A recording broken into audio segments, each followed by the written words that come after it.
ऐसा ही चलता रहा तो ऑफ कोर्स आने वाले दिन में मेड इन चाइना नहीं बल्कि मेड इन बांग्लादेश ही होगा।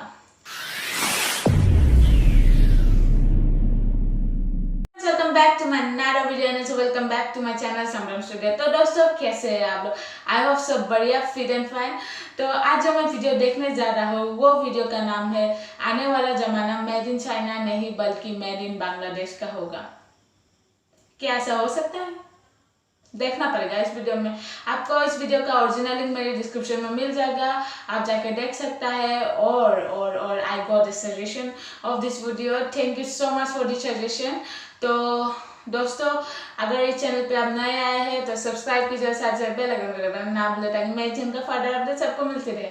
तो दोस्तों शुरू करते हैं आज का वीडियो।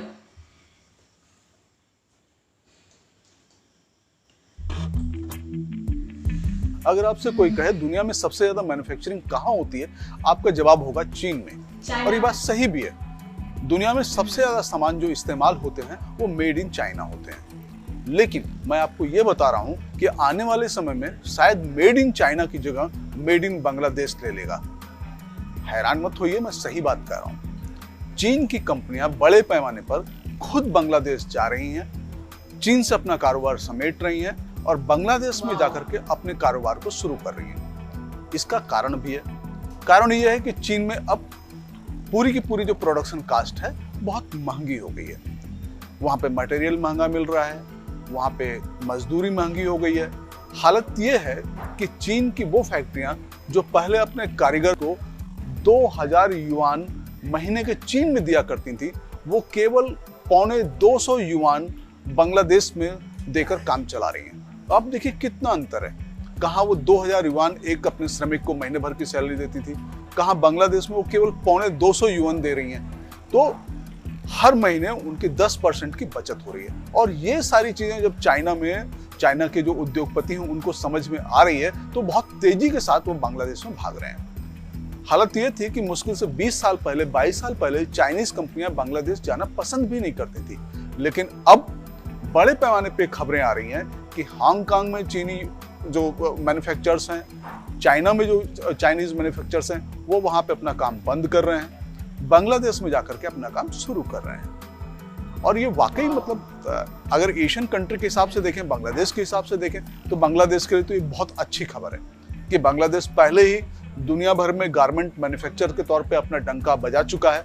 दुनिया भर के सारे बड़े ब्रांड इस समय बांग्लादेश में बनते हैं और विदेशी ब्रांड की कंपनियां उनसे टाई अप करके वहां पे वो सारी चीजें बनवाती हैं। तो अब जो गारमेंट उद्योग बांग्लादेश में फल फूल रहा था और जिस तरह से फल फूल रहा था, वैसी ही स्थिति दूसरे उद्योगों में या दूसरे सामानों के बनने में भी होने वाली है। जैसे चाइनीज कंपनीज जो बड़े पैमाने पे विग बनाती थी वो बांग्लादेश जा रही हैं, जो चश्मे बनाती थी वो बांग्लादेश जा रही हैं। यहाँ तक कि कुछ ऐसी कंपनियां भी जो और दूसरे मैन्युफैक्चरिंग में थी, इलेक्ट्रिक मैन्युफैक्चरिंग में थी, कंप्यूटर मैन्युफैक्चरिंग में थी, वो सारी की सारी बड़े पैमाने पर बांग्लादेश जाने की योजना भी बना रही हैं। तो कुछ कंपनियां जा रही हैं, कुछ कंपनियां जा चुकी हैं, कुछ कंपनियां जाने की योजना बना रही हैं। तो अगले 10 या 20 साल में बांग्लादेश की तस्वीर बहुत बदली हुई होगी। एशिया ही नहीं, हो सकता है कि विश्व में मेड इन चाइना की जो जगह आज है वो 1 डेकेड या 2 डेकेड में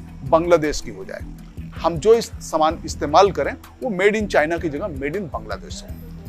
और ये बात सही है कि आदमी को जहां सस्ता श्रम मिलेगा, सस्ता लेबर मिलेगा, सस्ता इंफ्रास्ट्रक्चर मिलेगा, वो वहीं जाएगा। और बांग्लादेश की सरकार इस समय बड़े पैमाने पर बाहर से जो भी उद्योगपति आ रहे हैं या बाहर से जो भी इन्वेस्टमेंट हो रहा है उनको बहुत आसान तरीके से इंफ्रास्ट्रक्चर दे रही है, लेबर मुहैया करवा रही है और जो भी हर्डल्स हैं वो सब क्लियर कर रही है। और वहां जाने वाले उद्योगपति ये भी कहते हैं कि बांग्लादेश ऐसा देश है जो किसी भी एशियाई देश की तुलना में सबसे कम करप्ट है। यानी कि वहां पर अगर आप कोई यूनिट लगाने जाइए, कोई फैक्ट्री लगाने जाइए तो वो बहुत कम समय में लग रही है और उसमें जो लाल फीताशाही है वो सारी चीजें बहुत कम आड़े आ रही हैं। और केवल ये ऐसा नहीं कि बांग्लादेश में चाइनीज कंपनियां ही जा रही हैं। बांग्लादेश में चाइनीज कंपनियों के जाने से पहले बड़े पैमाने पर भारतीय कंपनियां वहां पहुंच चुकी हैं। उनके वहां पे बहुत ढेर सारे निवेश हैं और ढेर सारी यूनिट्स हैं। जापानी कंपनियां वहां पर हैं जो जिनके बहुत ढेर सारे इन्वेस्टमेंट्स हैं। तो कुल मिलाकर के कहने की बात यह है कि आने वाला समय ये होगा जब हम मेड इन चाइना को भूल जाएंगे और हमारे सामने मेड इन बांग्लादेश होगा। और देखते ही देखते ये बात सही, अगर हम बांग्लादेश की तरफ देखें, 1971 में जब ये देश आज़ाद हुआ था तो इस देश में बहुत ढेर सारी गरीबी थी। यहाँ पे बिजली नहीं आती थी, यहाँ पे ढंग के हवाई अड्डे नहीं थे, एकमात्र हवाई अड्डा ढाका में था जो ढंग से काम नहीं करता था। वहाँ पे बैगेज के जो लिफ्ट्स हैं वो काम नहीं होती थी, बिजली आती और जाती रहती थी, बहुत कम उड़ानें होती थी। लेकिन आज स्थिति बदल गई है।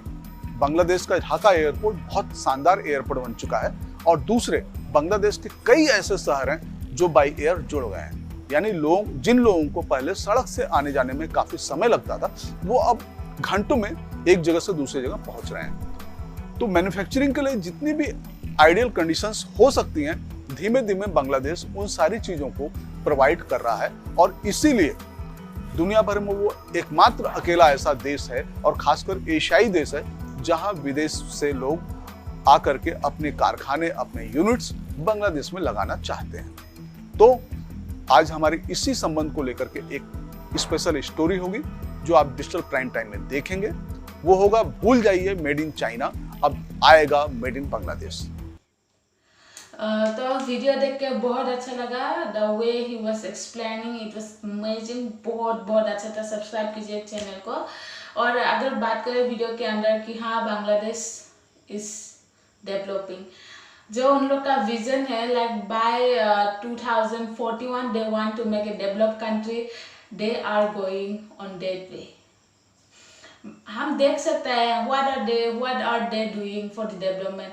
अब देख सकते हैं उन लोग का जो लेबर कॉस्ट है इसको मतलब कम कर दिया गया है। अगर चाइना की बात करें तो कितना था लेबर कॉस्ट 2000, तो बांग्लादेश का जो लेबर कॉस्ट है 200, तो बहुत डिफरेंस है 2000 और 200 में, आप समझ सकते हैं। तो अगर ऐसा ही चलता रहा तो ऑफ कोर्स आने वाले दिन में मेड इन चाइना नहीं बल्कि मेड इन बांग्लादेश ही होगा।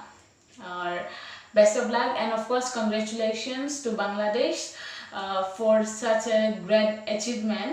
और अगर हम जीडीपी ग्रोथ के बारे में अगर बात करें तो उन लोग का growth GDP growth by 2017 it was 7.9 I think, not for sure. और चाइना का कुछ 6.2 था और इंडिया का 6% था। तो अगर ऐसा 7.9 का ग्रोथ, अगर मतलब जीडीपी ग्रोथ ऐसा ही रहेगा तो of course they will overtake, मतलब फॉर श्योर, मतलब हाँ they will be a developed country bye 2041।